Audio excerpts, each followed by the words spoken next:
ladies and gentlemen. This episode of Alpaca 29er was brought to you by that dragon that just did its roaring light show. That's one of the many neat toys that I've found on my adventures, and little buddy had mentioned that he wanted a red dragon, and lo and behold, I found a red dragon. So I brought it home. He's quite happy with that. So we borrowed that today to kind of bring the show in. All right, so yeah, welcome to Wednesday. It's going to be a great, beautiful sunny day here in Edmonton, Alberta, Canada, looking at a high of 22 degrees Celsius. And moving right along to the Lock Sport news with your host, the Alpaca 29er. Right, so something that I've wanted to do for a while is do a destructive entry on one of these Wiser smart keys. Uh, I have one of these smart key locks, didn't have a key for it, and many attempts at picking have failed, ended in frustration. I've watched all the videos, including a couple with some really interesting techniques for making it an easier pick. Unfortunately, I suck and I've been unable to replicate the results. Maybe one day. I mean, it's a skill you have to build, and only a few people just, have it and are instantly pros. At best, I am an intermediate lock picker. I mean, I've had some really cool picks, but at the end of the day, I'm pretty average. However, I recently came into possession of a keyed smart key core. I still can't get a hold of one of these silly little tools. So I think one of these days, maybe I'll have to purchase a cheap set just so I can get one of these tools. I tried a bobby pin, but it turns out that the bobby pin is a little bit too thick. So unless I can file one down to a good thickness or find something that would fit in there.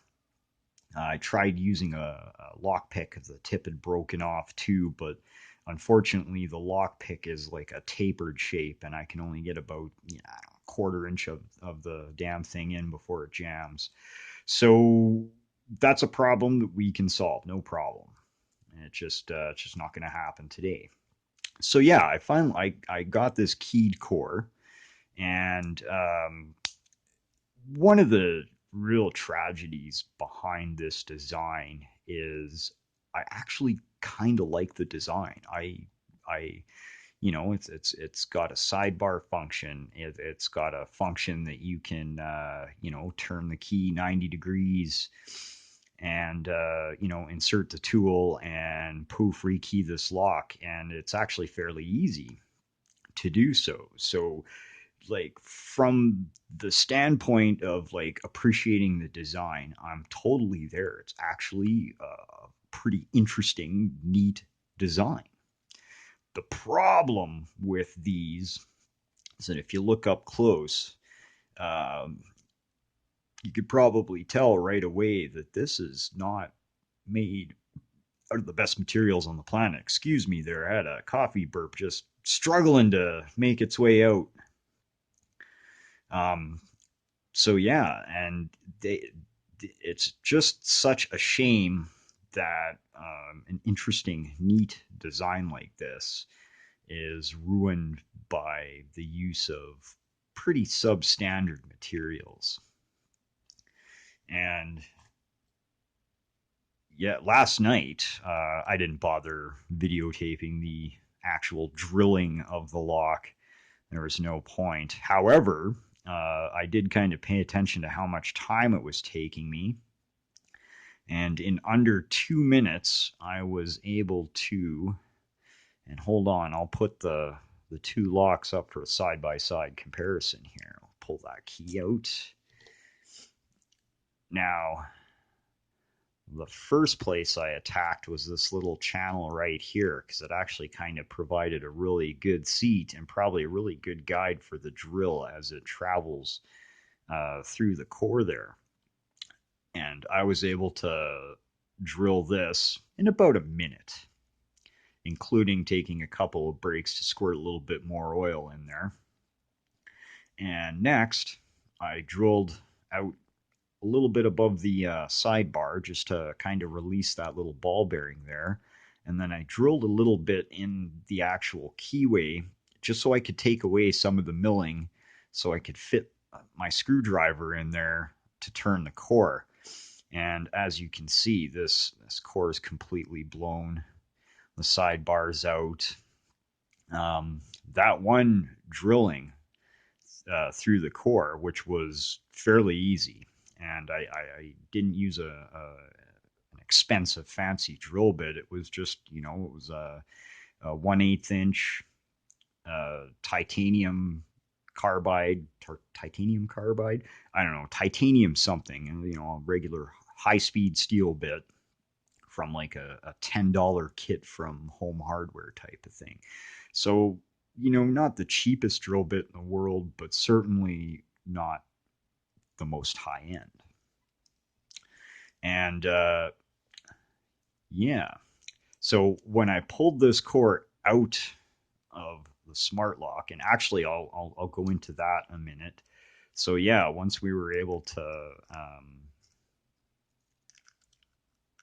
get that drilled out and actuate the padlock, I don't know if it shows up particularly well here on the camera, but down at the bottom of that well, there is a void in one of the plates that make up this lock, this laminated lock here. And that plate down there is actually got a U shape, and it travels back and forth in its little channel there. And then there is can we even see that? We can sort of see that. You can see it down at the bottom there. You can sort of see a little bit of the plate. And once the plate is in place, it locks into, where's that recess? The lock goes up inside, and that the two arms on the plate slide into those little millings right there to hold the core in place. And to hold that plate in place, not that it really needs much encouragement to do so, there is also a roll pin through the bottom, and you just knock a roll pin in there, which I think is kind of superfluous because the clip holds the core in fairly well by itself. But again, not leaving it to chance, the roll pin will certainly hold that in place. I just don't know that I would have used a roll pin. I probably would have just used a small screw. That would have been very sufficient and a lot easier to take the lock apart. However, I digress. So I had thought that because the actual plugs vary ever so slightly on this lock, I considered that I might have an issue being able to fit this core in and have it properly actuate the padlock. However, it turns out that this shape at the back of the plug is still sufficient to actuate the lock. Here, we'll get that bad boy in there. Do I have everything lined up properly? Lock the lock up. Okay, what am I doing wrong here? No, I got it facing the wrong way. We're doing it wrong. All right, so yeah, the new core fits in there very nicely, and it in fact works. Boom. So this was kind of a win-win in that I was able to test out a destructive entry of this lock and at the same time throw a new core in there that actually has a key for it. because I kind of like this lock. I think it's going to end up in the collection. It's just kind of an example of its kind. And the beautiful design of a core that, with some crappy materials, turns out to be a piece of junk.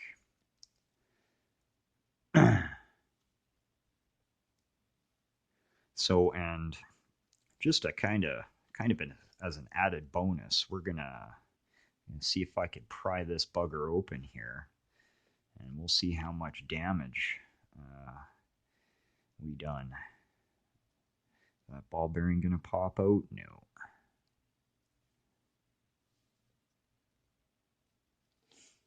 Might have to bust out some pliers here.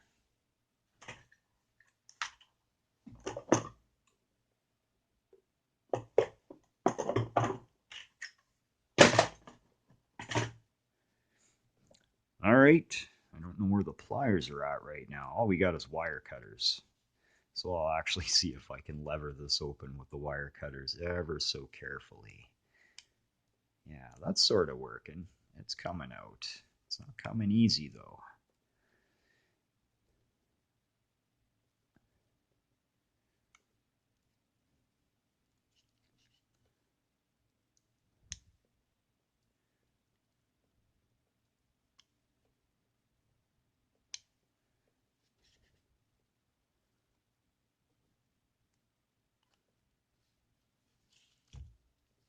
We'll just get our little pinning tray over here to catch any stuff that may fall out. Yeah, so this is a really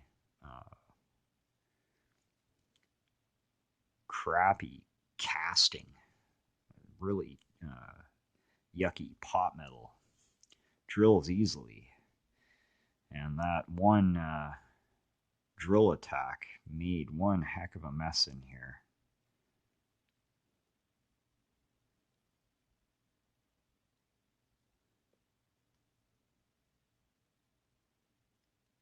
So this is a real busy piece of real estate. One problem I can see with these locks right off the hop is that you really have a wonderful opportunity for a lot of dirt and crud to get in there and just jam that up. That would definitely be a downside of this. Amazingly enough, the drilling attack seems to have largely spared the little levers that operate this lock and the thusly the rekey function. That was amazing. I thought that this drilling attack would penetrate right through these little levers, but it didn't. It penetrated right beside them and still largely disabled the inner workings of this lock.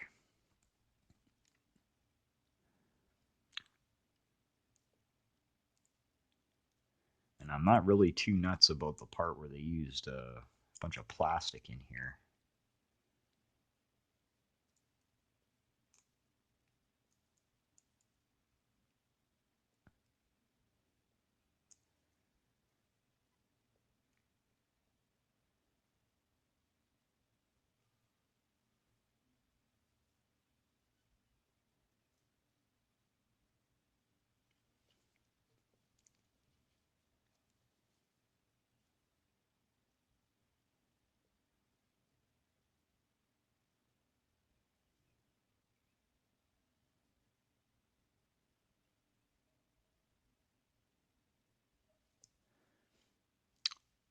Yes, so there we have it. That is a destroyed smartkey core. So I'm going to go ahead and shut her down. I'm going to throw this back together, and it's a beautiful day, so I'm going for a bike ride. Anyways, thank you for tuning in and checking out my semi-banal rantings. We'll catch you on the flip side. Oh yeah, keep it safe, keep it legal.